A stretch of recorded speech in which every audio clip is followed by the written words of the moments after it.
Hello students, IB technical classes के अंदर आप सबका स्वागत है। आज के इस लेक्चर के अंदर हम लोग बाउ करंट कलेक्शन की बात करेंगे।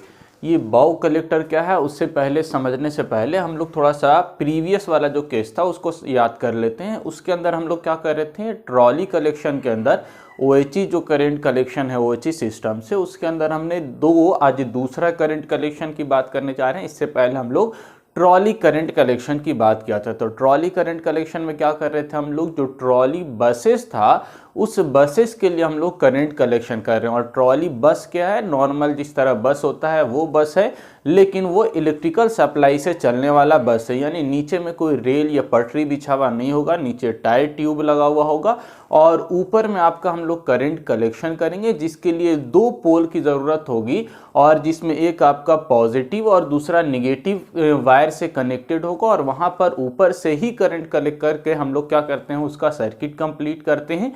और आपका ट्रॉली कलेक्शन के अंदर दो पोल की आवश्यकता होती है। इसमें भी दो पोल यूज़ करेंगे हम लोग, लेकिन एक पॉजिटिव एक निगेटिव नहीं होगा, दोनों आपका पॉजिटिव होगा। और नीचे जो रेल पटरी बिछा हुआ होगा वो आपका रिटर्निंग की तरह काम करेगा। तो सबसे पहले समझ लीजिए कि ट्रॉली बसेस और ट्रम्स वे में थोड़ा अंतर है। ट्रॉली बसेस जो होता है वो रोड पर रन करता है, जिसके अंदर टायर ट्यूब लगा हुआ होगा, कोई पटरी नहीं होगा।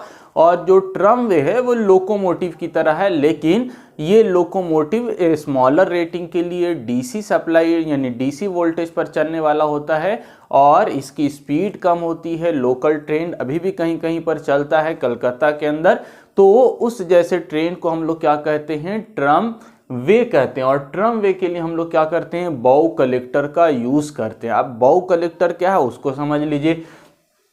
तो बाउ का मतलब क्या होता है, धनुष होता है, यानी हल्का कर्व मुड़ा हुआ चीज। जैसे तीर कमान होता है तो जो आपका धनुष है उस धनुष की तरह क्या होगा, इसका संरचना होता है, इसीलिए इसको बाउ कलेक्टर कहते हैं। तो डायग्राम में देखिए क्या बना हुआ है।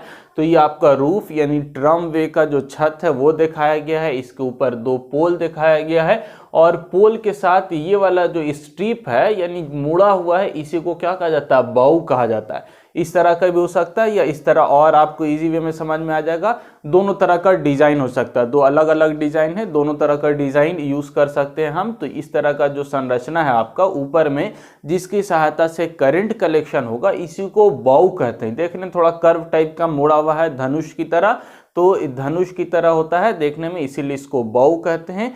और इसकी सहायता से ही आपका क्या होगा, करंट कलेक्शन होगा। तो ये भी संरचना हो सकता है, ये भी दोनों तरह का हो सकता है। तो अब देखिए क्या है, ऊपर में हमने कॉन्टैक्ट वायर दिखा है, यानी इस वायर जो आपका ओएचई सिस्टम है यहाँ से करंट कलेक्शन का काम होगा। और बाउ के साथ आपका क्या लगा हुआ, दो पोल लगा हुआ है, जिसको बाउ पोल कहते हैं। और ये पोल आपका क्या है, सपोर्ट के लिए, ठीक है। और इसके साथ जो मेटेलिक स्ट्रिप होगा जिसको बाउ कहा जा रहा है, ये आपका करंट कलेक्शन का काम करेगा। और यहाँ से करंट कलेक्शन करने के बाद फिर हम इसके साथ वायर कनेक्ट कर देंगे और वायर लेके अंदर में हम लोग लोकोमोटिव के अंदर सप्लाई दे देंगे। तो यहाँ पर आपका दो पोल है, तो ये नहीं समझिएगा एक पॉजिटिव निगेटिव है पिछले केस की तरह। ये दोनों आपका पॉजिटिव की तरह काम कर रहा है। और निगेटिव की तरह कौन काम करेगा, तो इस आपका जो ट्रम वे होगा उसके नीचे जो रेल का पहिया होगा वो और पटरी, वो आपका क्या करेगा, पटरी जो होगा वो निगेटिव की तरह काम करेगा और इसका सर्किट कंप्लीट करेगा, ठीक है। तो बहुत सिंपल संरचना कंस्ट्रक्शन बाउ कलेक्टर का। इसमें स्प्रिंग भी लगा होता है रिक्वायर्ड प्रेशर आपको देने के लिए। अब इससे रिलेटेड कुछ पॉइंट है, वो पॉइंट हम देख लेते हैं क्या क्या पॉइंट है। तो सबसे पहला क्या पॉइंट लिखा गया है, two pole with metal strip, यानी इसके लिए बाउ करंट कलेक्शन के लिए बाउ कलेक्टर के लिए दो पोल होगा और इसके ऊपर में मेटेलिक स्ट्रिप होगा। इसी मेटेलिक स्ट्रिप को हम क्या बोलते हैं, बाउ बोलते हैं, जिसकी सहायता से ये वाला बाउ आपका ओएचई सिस्टम के साथ कॉन्टैक्ट वायर के साथ आपका रन करेगा, टच करेगा और वहाँ से करंट कलेक्शन करने का काम करेगा। ये फर्स्ट पॉइंट। सेकंड पॉइंट क्या लिखा गया, bow is nearly 1 metre in length, यानी ये जो बाउ का लेंथ होगा ये लगभग 1 मीटर होगा, जिसकी सहायता से आप करंट कलेक्शन करेंगे। अब इसके अंदर बड़ा एडवांटेज आपको क्या मिलता है, यानी इसका आप समझ लीजिए मेन पॉइंट जो है वो क्या है, risk of jumping is less, अब इससे पहले वाला जो हम लोग केस देख रहे थे ट्रॉली करंट कलेक्शन का, उसके अंदर क्या यूज़ कर रहे थे, ऊपर में व्हील पहिया यूज़ कर रहे थे जिसके अंदर थोड़ा गड्ढा बना दिया और ऊपर वाले वायर के साथ वो टच करके आपका रन कर रहा है। लेकिन उसमें क्या था, थोड़ा सा आप स्पीड को बढ़ाइएगा तो क्या हो जाएगा, जंप यानी तार अलग हो जाएगा, ऊपर का OHE अलग और व्हील अलग चलने लगे, यानी कि संपर्क बहुत अच्छा नहीं होता है, जंपिंग का चांसेस बहुत होता है, रिस्क ऑफ जंपिंग का चांसेस बहुत ज़्यादा होता है। लेकिन यहाँ पर रिस्क ऑफ जंपिंग नहीं है, यानी तार ऐसा नहीं कि बाउ कलेक्टर चलते चलते आपका बाउ जो है वो अलग हो जाएगा और OHE सिस्टम अलग हो जाएगा, नहीं हो पाएगा, क्योंकि इसका लेंथ क्या है, लगभग 1 मीटर लेंथ है, जो काफ़ी इनफ है इसके कॉन्टैक्ट वायर और बाउ के साथ संपर्क बनाए रखने के लिए। तो इसमें रिस्क ऑफ जंपिंग क्या होगा, लेस होगा।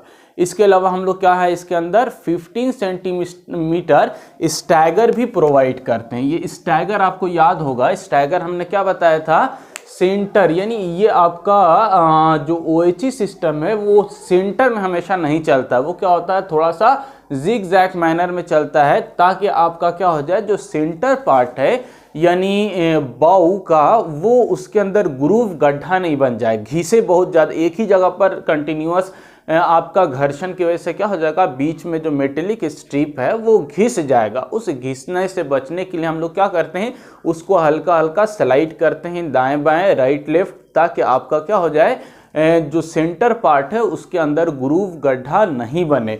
तो जो आपका डिस्टेंस है, सेंटर पास से जो आपका डिस्टेंस होगा, उसी डिस्टेंस को हम लोग क्या कहते हैं, स्टैगर कहते हैं। वो आपका राइट साइड भी हो सकता है, लेफ्ट साइड भी होता है। तो ये आपका ±15 सेंटीमीटर हम लोग स्टैगर प्रोवाइड करेंगे, ताकि ये सेंटर से 15 सेंटीमीटर राइट और 15 सेंटीमीटर लेफ्ट क्या सा चल सके, आपका OHE सिस्टम और बाउ के साथ संपर्क बना रहे, स्टैगर की वैल्यू इसको मिले, ताकि आपका बीच वाले सेंटर वाले पार्ट के अंदर ग्रूव या गड्ढा नहीं बने। जबकि आपका पिछले वाले केस के अंदर ट्रॉली कलेक्शन के अंदर इस तरह का कोई प्रोविजन नहीं है, क्योंकि वो तो सिंपल एक जगह पर पकड़ कर चलता है, तो वहाँ पर हम लोग स्टैगर की वैल्यू नहीं देते हैं। जबकि इसके अंदर हम लोग स्टैगर की वैल्यू देंगे, जिसकी वजह से आपका ग्रूव और गड्ढा बनने से यहाँ पर प्रिवेंशन होगा, बचाव होगा। ठीक है, नेक्स्ट पॉइंट क्या लिखा गया, collection strip is soft material.